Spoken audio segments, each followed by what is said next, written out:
నాకు కోర్టు సమన్లు రావటం ఏంటయ్యా? చూడండి, వచ్చింది సమన్లే గాని జడ్జిమెంట్ కాదు. జడ్జిమెంట్ మీ ఫేవర్ లో వచ్చేట్టు నేను చూస్తాను. అదండి వెళ్దాం కోర్టు. ఈడెక్కడ ఎన్ని బాగున్నాయర్రా? ఇదిగో లాయరు, రేపే ఎంసెట్ పరీక్షలయ్యా. మధ్యాహ్నం 1 గంట 2 గంటల మధ్యన పేపర్ లీకేజ్ ముహూర్తం పెట్టా. ఆ గంటలో వెళ్తేనే పని అయ్యేది, మన చేతికి డబ్బు అంది. లేకపోతే మనకి అడ్వాన్స్ ఇచ్చిన పార్టీలందరూ లబ లబ లబ లబ కొట్టుకుంటారు, మన పొజిషన్ వీక్ అయిపోతుంది. మధ్యాహ్నం 1 గంట లోపు కోర్టులో మీ పని అయ్యేట్టు నేను చూస్తాను. పదండి.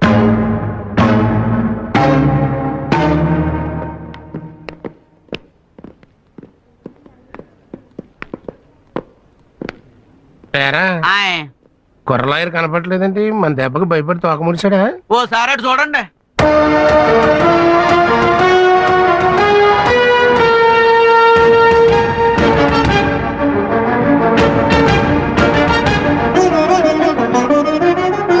అమ్మా,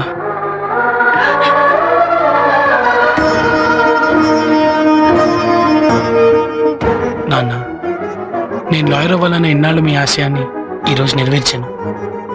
నేను వాదించే మొదటి కేసు నా తండ్రి దవ్వడం నా దురదృష్టమైన ఈ కేసు గెలిచేలా నన్ను ఆశీర్వదించండి.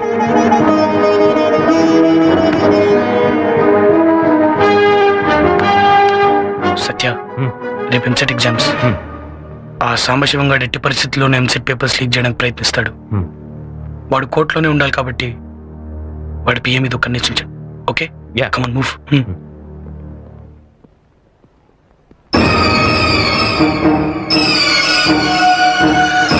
రోడ్డు మీద ఎవరో ఏవో మాటలు చెప్తే ఇంటికి వచ్చి అడగడం ఏమిటండి? ఈ విషయం తెలిస్తే నలుగురు మా పరివేం కావాలి. మీ తరఫున వాదించేందుకు ఎవరన్నా ఉన్నారా? yes your honor.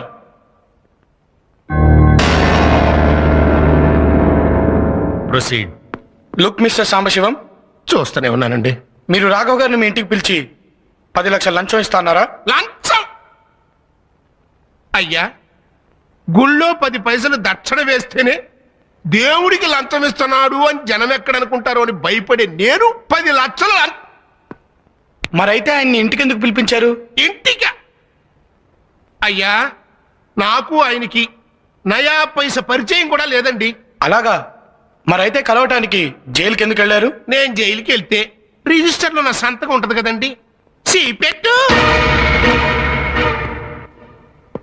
Your honour, చట్టానికి కళ్ళు లేవంటారు, కానీ ఇప్పుడు చట్టానికి కళ్ళున్నాయి. జైలు రిజిస్టర్లో పేరును మార్చగలరు, కానీ అదే జైల్లో ఉన్న క్లోజ్ సర్క్యూట్ కెమెరాలో రికార్డ్ అయిన దృశ్యాన్ని ఎవ్వరూ మార్చలేరు. Please allow me your honour.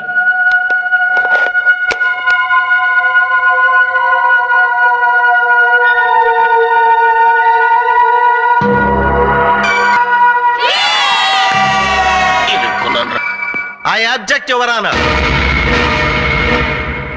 పెరిగిన టెక్నాలజీతో ఇలాంటి సాక్ష్యాలు ఎన్నైనా సృష్టించవచ్చు. అమెరికా అధ్యక్షుడు జైలుకు వచ్చి ఈ రాఘవ గారితో మాట్లాడినట్టు నేను సృష్టించగలను. యువర్ ఆనర్, ఈయన లాయరుగా కాక ఒక నేరస్తుడిగా, ఒక నేరస్తుడికి కొడుగ్గా క్రిమినల్ బుర్రతో ఆలోచించి ఇలాంటి వాళ్ళు సృష్టిస్తున్నాడు. క్రిమినల్ మెంటాలిటీ ఉన్న ఇలాంటి వాళ్లను చదువుకొనిస్తే కోర్టుని ఇలాగే మోసం చేస్తారు. ఇలాంటి వాళ్లను చదువుకోనివ్వటమే తప్పు. తప్పుడు పనులు చేసి జైలుకెళ్లి కోర్టుని ఇలా తప్పుదోవ పట్టించాలనుకుంటున్న ఇలాంటి ఖైదీ లాయర్లకు కోర్టులో వాదించే అర్హత కూడా లేదు. అంతేకా, that's all your honour. Court is adjourned for lunch. ఇప్పుడు 1 గంట అయింది. మీరు వెళ్ళి వెంటనే పని చూసుకుని తొందరగా వచ్చేయండి మళ్ళీ.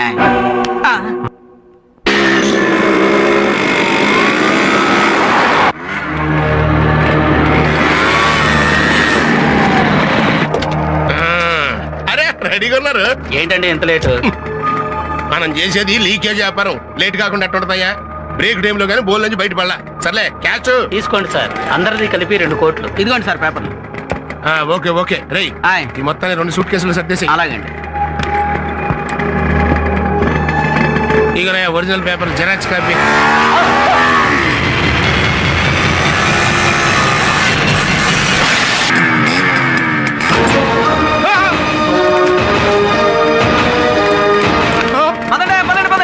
ఇంకా సేపు ఆగండి, మీతో నేను కూడా తనులు తింటాను. ఇంకా చూస్తారంటే పదండి పదండి. మీరు చూస్తారంటరా అనేసి.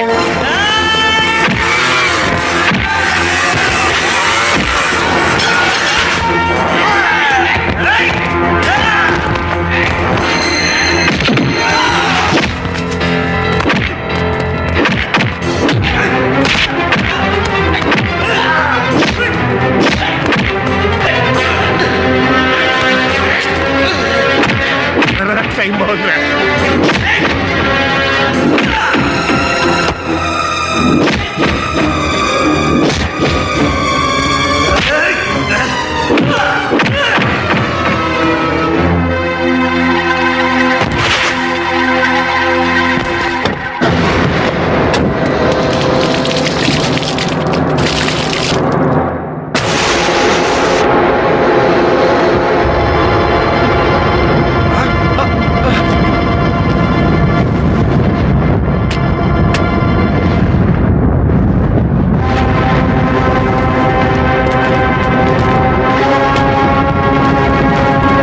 బతికిపోయాడురా.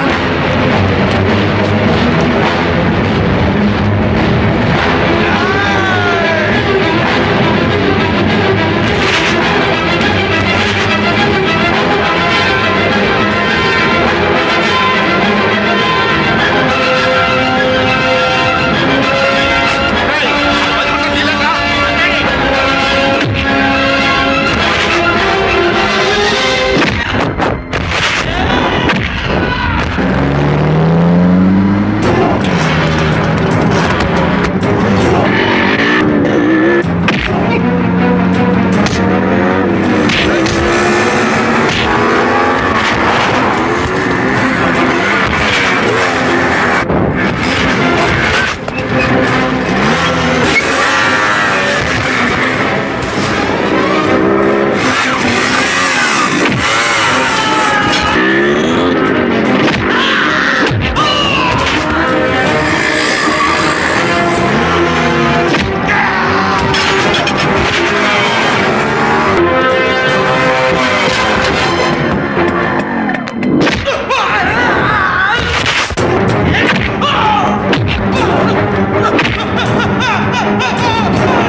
గళ్ళ వచ్చాడు.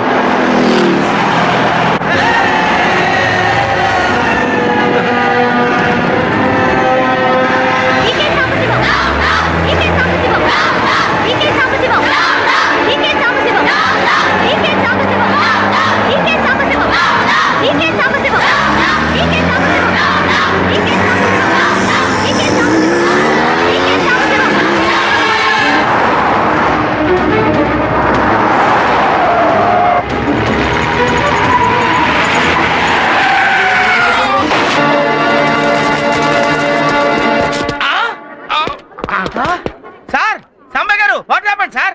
కాలు కారులో ఇరుక్కుపోయిందయ్యా. ఓ మీరేం కంగారు పడకండి సార్, డాక్టర్ నేనున్నాను కదా, రక్షించుకుంటాను. అయ్యో, అరే లీకేజ్ డాక్టర్, నీకు చెంచాకి చాకు తేడా తెలుసు ఆయన. నన్ను మంచి డాక్టర్ దగ్గర తీసుకెళ్ళు. ఇచ్చేసాను సార్. ఏంట్రా ఇది? సార్ కాలు కోసేసి బాడీ బయటికి లాగేస్తాను సార్. వద్దురా, రే. మీరేం భయపడకండి సార్. సార్ కాలు పోతే 2 కర్రలు సంకలో పెట్టుకుని మిమ్మల్ని మీరే మోసుకెళ్ళొచ్చు సార్. కానీ మీరు పోతే మిమ్మల్ని మోయడానికి 4 మనుషులు కావాలి సార్. వద్దు వద్దురా నాయనా, నా చావునేంత నాయనా, నన్ను వదిలేరా రే. ఈ ప్రాణాన్ని నా ప్రాణం ఇస్తాను sir. Doctor Brahma what is this? This is operation. Caesarean operation చేసి బేబీని బయటికి తీసినట్టు కాలు కోసేసి బాడీ బయటికి లాగుతా. Oh shit!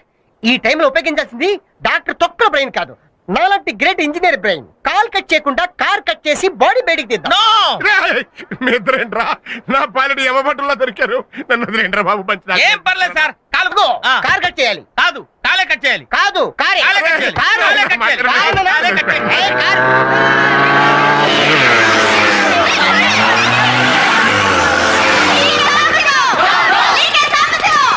అమ్మో వాళ్ళు వచ్చేస్తున్నారు, మన కాలు చేయి తీసేస్తారు. పద పద.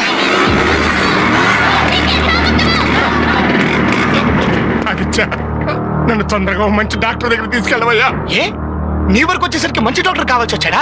నీ వరకు వచ్చేసరికి ప్రాణం విలువ తెలిసిందా? ఒక ఇంట్లో దొంగతనం జరిగితే ఆ ఇంట్లో వాళ్ళు మాత్రమే నష్టపోతారు.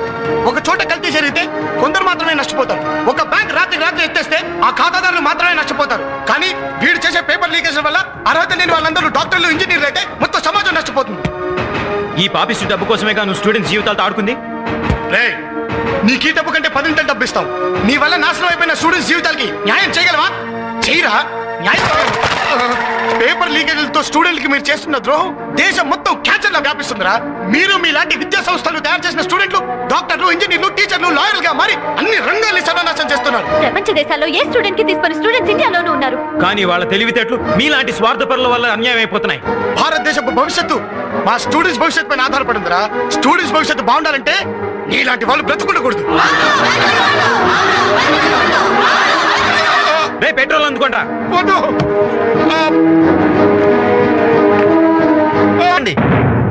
అతని వదిలేయండి.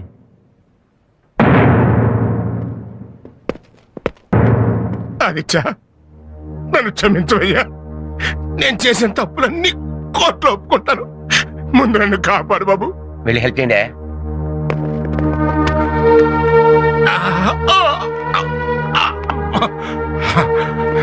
జడ్జి గారు లంచం తీసుకుని ఎంసెట్ పేపర్ లీక్ చేయమంటే చేయనన్నాడని వీళ్ళ నాన్నగారిని లంచం కేసులో ఇరికిచ్చింది నేనేనండి. ఆయన నిర్దోషి. అసలు నువ్వే కాదు, జడ్జి స్థానంలో ఉన్న నేను కూడా దోషిని. ఆదిత్య, నువ్వు శేఖర్ని హత్య చేయలేదని, నా కూతురు జీవితాన్ని నువ్వు కాపాడటంలో అతను చంపాడని నాకు తెలుసు.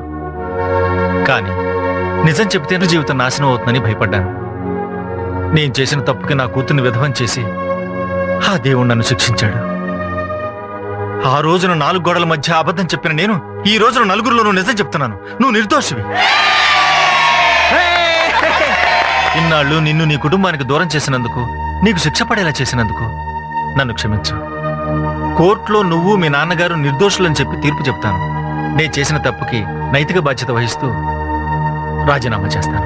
జైల్లో ఖైదీ ఉండి కూడా పట్టుదలతో లాయర్ వై చరిత్ర సృష్టించావు. యువతకు ఆదర్శంగా నిలిచి స్టూడెంట్ నెంబర్ 1 అయ్యావు. నువ్వు జీవితంలో కూడా నెంబర్ 1 కావాలి. All the best.